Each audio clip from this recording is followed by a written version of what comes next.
ए P B बराबर पाएगा 90 degree. स्वामी नियम से त्रिभुज ए बी डी सर्वांगसम पाए किसके, त्रिभुज ए सी डी। सो देखिए पहला क्वेश्चन करते हैं।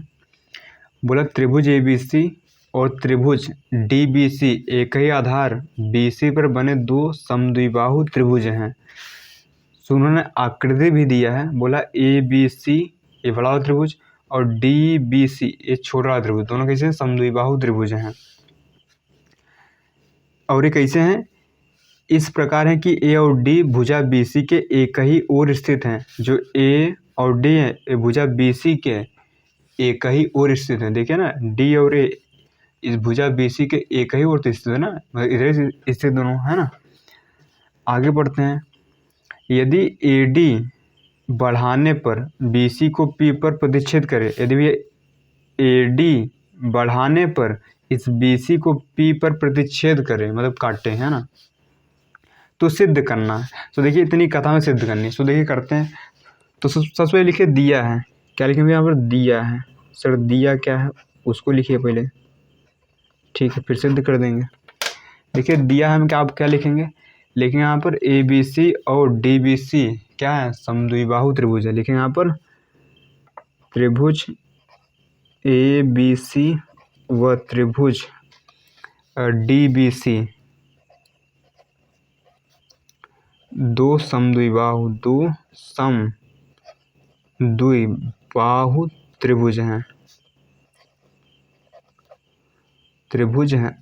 अच्छा, समद्विबाहु त्रिभुज क्या होता है, एक ऐसा त्रिभुज होता है जिसकी दो भुजा बराबर, उन्हें क्या बोलते हैं, समद्विबाहु त्रिभुज।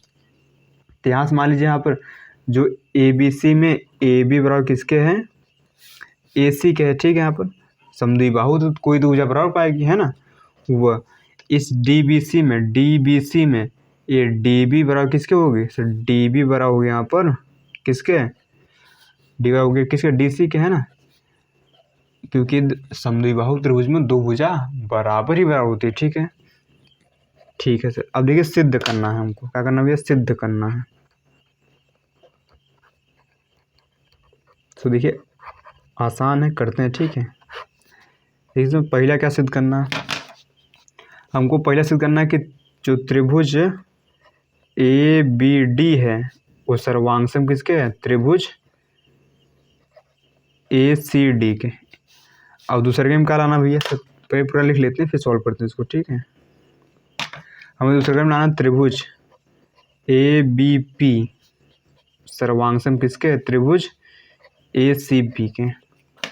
तीसरे में क्या लाना भैया, सब तीसरे में लाना हमें, तीसरे में लाना कि ए पी कोण ए और डी दोनों को समद्विभाजित करता है। इसका मतलब क्या है, जो ए पी है ना, ए पी ये पूरी रेखा है, बोला कि कोण ए यानी इस कोण को और इस कोण को समद्विभाजित करता है, मतलब ये वाला एंगल इसके बराबर पाएगा और ये वाला एंगल, ठीक, हमारे 3 या 4 है, ठीक, इसके बराबर पाएगा।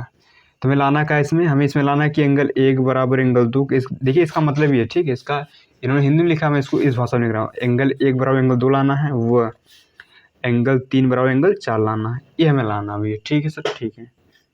इतना सुना है, बिल्कुल ठीक है। देखिए चौथे पार्ट में क्या लाना है सर, चौथे पार्ट में हमें लाना है कि रेखाखंड, सॉरी ए पी रेखाखंड बी सी का लंब समद्विभाजक है। इसका क्या मतलब है, इसको लिखते हैं ए पी, ठीक है, रेखाखंड, ये लिखा था ना, ए पी रेखाखंड बी सी का लंब समद्विभाजक है, लंब समद्विभाजक है। इसका मतलब है कि जो ए पी है ना, इस पूरे बी सी को 2 भागों में बांट रही है और यहाँ पर 90 का कोण भी बना रही है, ठीक है। मतलब इसमें हमें लाना है कि ये जो बी पी है बराबर किसके, सी पी है, ठीक है। वह यहाँ जो एंगल है ना, ये वाला एंगल, इसका क्या नाम है, इसको नाम बोल सकते हैं इसको आप A P B, angle A P B बराबर किसके है, किसके भैया, ए पी सी के, ए पी सी के, और भैया ये दोनों 90 डिग्री के बराबर होना चाहिए। इसका मतलब ये है लंब समद्विभाजक मतलब होता है कि 90 कोण भी बनाए और आधा आधा बांट भी थे, ठीक है। इतना क्लियर क्या, मतलब यहाँ पर 90 कोण बनना चाहिए और ये आधा आधा बढ़ना चाहिए, है ना। अब ये इसको करते हैं सिद्ध, करते हैं इसको क्या, सिद्ध।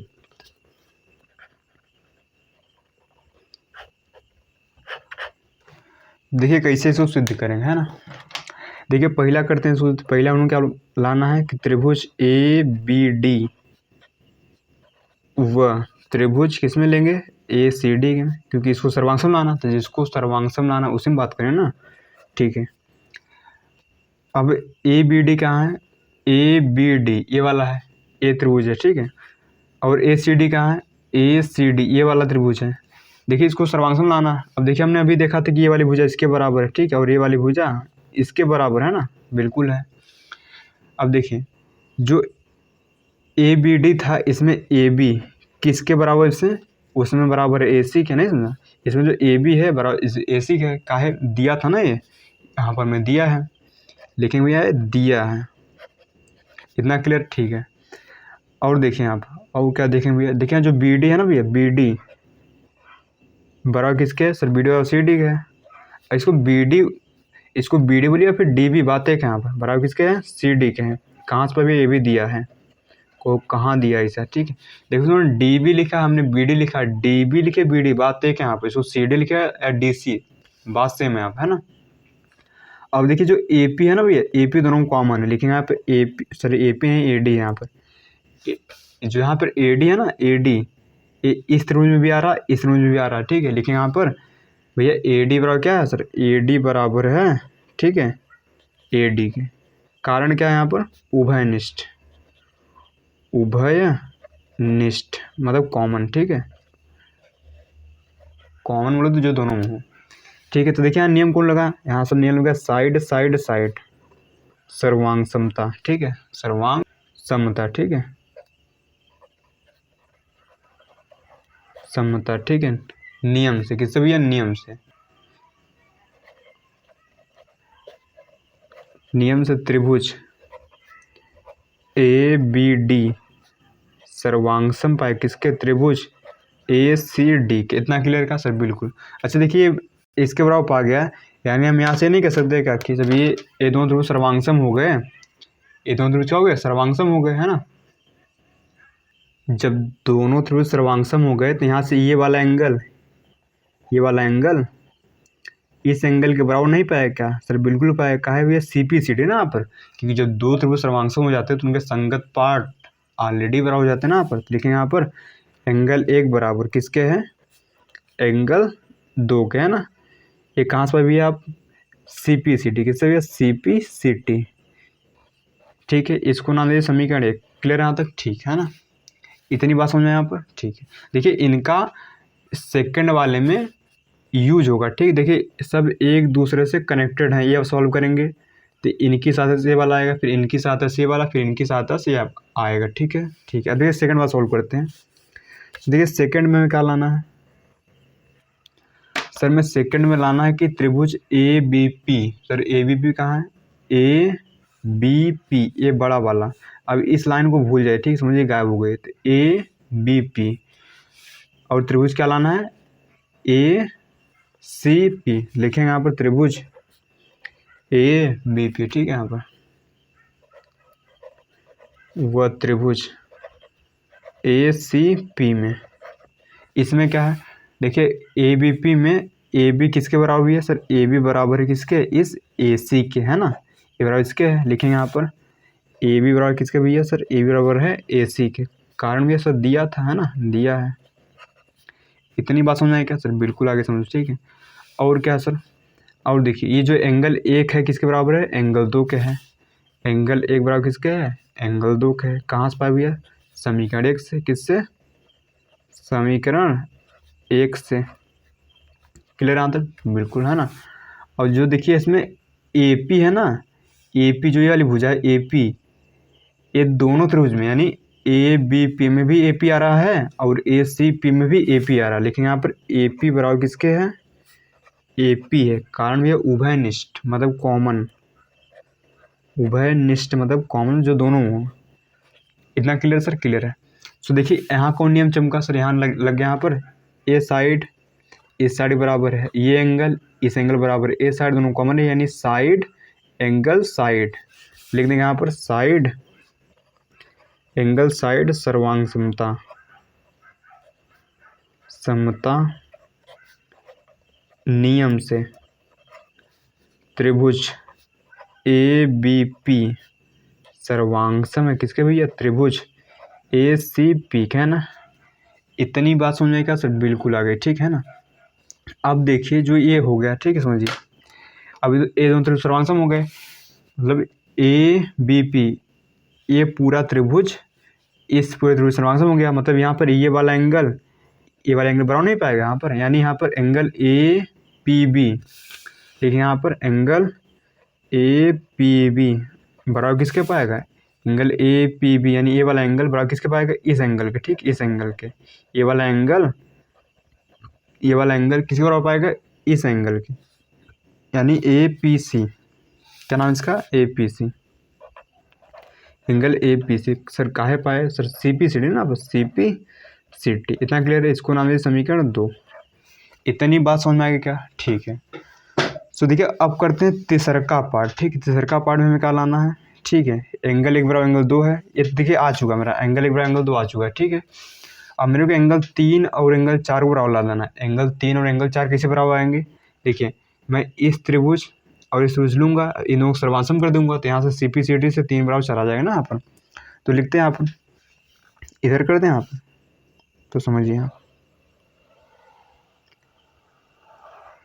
लिखेंगे भैया यहाँ पर क्या लिखेंगे सर, त्रिभुज, थर्ड वाला करें, ठीक है। आप थर्ड पार्ट में क्या लिखेंगे यहाँ पर, त्रिभुज डी बी पी लिखेंगे, त्रिभुज डी बी पी व, दिख रहा ना, वह त्रिभुज, ठीक है, किसमें, डी सी पी में। इसमें क्या है, इसमें जो डी बी है ना, ये बराबर किसके, डी सी के, ये दिया था मेरे को। इतना क्लियर सर, बिल्कुल है ना, ये तो एकदम क्लियर है ना, ठीक है। ये बराबर इसके है, और जो यहाँ बी पी था ना, ये बराबर किसके है सर, बी पी बराबर किसके है, ये बराबर है सी पी के। सर ये कहाँ से पा गए सर, बड़ी अच्छी बात है, कहाँ से पा गए, ठीक है। जो देखिए हमने अभी भैया ये इसके सर्वांश सिद्ध किया था, मतलब यहाँ जो बी पी होगा ना सर, बी पी ये बराबर किसके पाएगा, ये बराबर पाएगा सी पी के, है ना, ये बराबर पाएगा सी पी से। इसको नाम दिया समीकरण 3। ए भी सी पी सी टी से ही बराबर आएगा, सी पी सी टी, ठीक है। क्योंकि जो देखिए हमने ए बी पी को ए सी पी के सर्वांगसम किया था, तो यानी यहाँ से ये वाली भुजा इसके बराबर नहीं पाएगी, बिल्कुल पाएगी, ठीक है, है ना। इसको नाम दिया हमने समीकरण 3, तो लिख दिया यहाँ पर समीकरण कहाँ से पाया भैया, समीकरण 3 से, समीकरण 3 से, ठीक है सर, ठीक है ना। अब कुछ बराबर, ठीक है, देखिए ए वाली भुजा इसके बराबर है, ए वाली भुजा इसके भुजा अच्छा दिख नहीं रहा, ठीक है, देखिए ए वाली भुजा इसके बराबर है, ए वाली भुजा इसके बराबर है, और ये दोनों क्या है, कॉमन है, नहीं ना, आप लिख देंगे यहाँ पर कि यहाँ पर डी पी बराबर किसके है, डी पी के, कारण उभयनिष्ठ है ना, मतलब कॉमन। तो नियम को उसमें लगा, देखिए सभी साइडें इक्वल हो गई भैया, सभी साइडें, ये साइड इसके बराबर हो गई, ये साइड इसके बराबर, ये साइड इसके बराबर, यहाँ लिख देंगे यहाँ पर साइड साइड साइड। कौन सा नियम भैया, साइड साइड साइड से त्रिभुज का नाम इसका डी बी पी सर्वांगसम पाए किसके, त्रिभुज डी सी पी के, है ना, ये पा गया। अब यहाँ से देखिए जो सर्वांगसम हो गए, तो यहाँ से जो ये वाला होगा एंगल 3, कौन सा भैया सर, यहाँ पर एंगल 3, ये एंगल 3 किसके बराबर पाएगा, एंगल 3 बराबर पाएगा एंगल 4 के। लिख देंगे यहाँ पर एंगल 3 बराबर किसके, एंगल 4 के, by C P C T ना, सी पी सी टी। इसको नाम दिया समीकरण 4, है ना। देखिए मैं तीसरे में लाना क्या है, तीसरे में लाना था एंगल 1 बराबर एंगल 2 और 3 बराबर 4 लाना था। तो एंगल 1 बराबर एंगल 2 समीकरण 1 में है, और यहाँ पर है, लिखेंगे यहाँ पर कि समीकरण किससे भैया, समीकरण 1 व 4 से, किससे, समीकरण 4 से। तो यहाँ पर क्या पाएगा, यहाँ पर एंगल 1 बराबर एंगल 2 व एंगल 3 बराबर एंगल 4। इसका भावार्थ है कि जो ए पी है ना भैया, इस इस पूरे एंगल को भी आधा आधा बांट रही है और इस पूरे एंगल को भी आधा आधा बांट रही है। ठीक है सर, ठीक है, हिंदी में आप पूरा लिख सकते हैं यहाँ पर। अतः AP कोण A और D दोनों को समद्विभाजित करती है। समद्विभाजित करना मतलब दो भागों में बांटना, समान है ना। क्लियर यहाँ तक? ठीक है। अब देखिए चौथा में क्या लाना है। अब देखिए अगला पेज लाते हैं, ठीक है, इसमें नहीं हो पाएगा। सो देखिए हमें चौथे पार्ट में लाना है कि AP रेखाखंड BC का लंब समद्विभाजक है। मतलब इसका मतलब क्या है कि इसका मतलब है BP बराबर CP लाना मेरे को, जो कि आ चुका है, लिखना उस बाकी है। और एंगल APB बराबर एंगल ACP, ये भी आ चुका है। अब इसको 90 डिग्री सिद्ध करना है इसमें आप।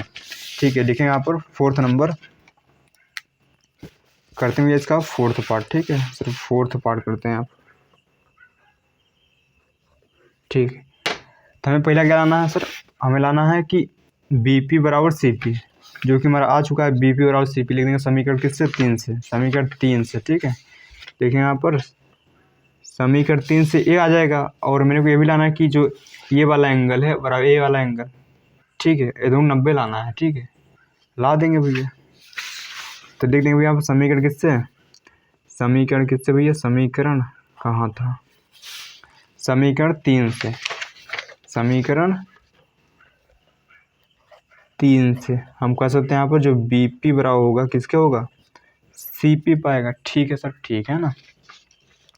अब देखिए हमें यहाँ पर 90 भी लाना सर, यहाँ 90 भी लाना। 90 किस आएगा, देखिए सीधी रेखा है सर, बिल्कुल सीधी रेखा है। तो इन दोनों का जोड़ कितना पाएगा सर, 180। हमने पढ़ा ना छठा चैप्टर में कि सीधी रेखा बनने वाले कोणों का जोड़ कितना होता है, 180 होता है। लेकिन जब दो कोण रहते हैं तो उसे बोलते हैं रैखिक युग्म, है ना सर, बिल्कुल। तो लिखेंगे यहाँ पर, ठीक है, कि इस एंगल क्या नाम सर, इसका नाम है APB। क्या नाम है इसका, एंगल APB प्लस एंगल इस वाले क्या नाम है सर, देखिए इसका क्या नाम था, ABP नाम था। इसका क्या नाम है, APB। लिखेंगे यहाँ पर एंगल APB बराबर पाएगा 180 डिग्री। कारण भैया रैखिक युग्म, रैखिक युग्म बोलते थे ना इसको। अब देखिए ये वाला एंगल इसके बराबर ऑलरेडी है सर, कहाँ से आप पाए, सो देखिए हमने कहीं लिखा था। ठीक है ना, ये देखिए सही समीकरण कौन सा है, समीकरण 3 है। कौन है, समीकरण 3। ठीक है, इतना समझा आप, समीकरण 3 से जो ये वाला एंगल था इसके बराबर है, लिख देंगे यहाँ पर। यानी हम कह सकते हैं जहाँ APB है वहाँ मैं क्या लिख सकता हूँ, वहाँ पर मैं APC लिख सकता हूँ। क्या लिख सकता हूँ वहाँ पर, APC। तो APC, ठीक है, आप जहाँ मैं 2 बार वो एंगल छाप दिया कह रहा हूँ। ठीक है, यहाँ APC होना चाहिए सर। ठीक है, क्योंकि इस एंगल क्या नाम है, APC, तो यहाँ APC आएगा ना। ठीक है, सो मिस्टेक हो गया था, समझ गए होंगे आप। ठीक है, सो देखिए अभी ये दोनों एंगल बराबर ही है ना, क्योंकि हमने समीकरण 2 से देखा था। तो लिख देंगे यहाँ पर एंगल APB ग्रहण दीजिए, और इसको क्या लिख देंगे यहाँ पर हम, एंगल APB, इसको भी लिख देंगे। ठीक है, क्योंकि दोनों एंगल बराबर हैं, बराबर 180। कहाँ से पाए, समीकरण 2 से। किससे, समीकरण 2 से। समीकरण 2 से भैया ये एंगल इसके बराबर नहीं था सर, बिल्कुल था। ठीक है, हमने लिख दिया यहाँ पर, है ना। अब देखिए यहाँ पर, यहाँ भी APB है, यहाँ भी APB, यानी दो एंगल APB हो गया बराबर 180।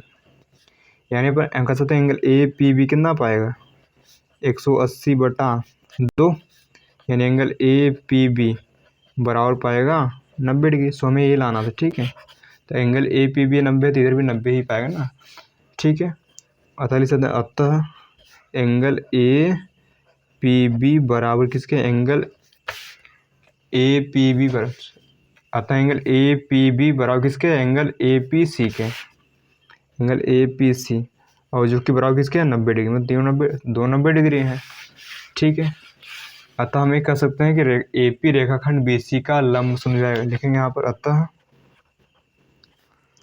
AP रेखाखंड BC का लंब समद्विभाजक है।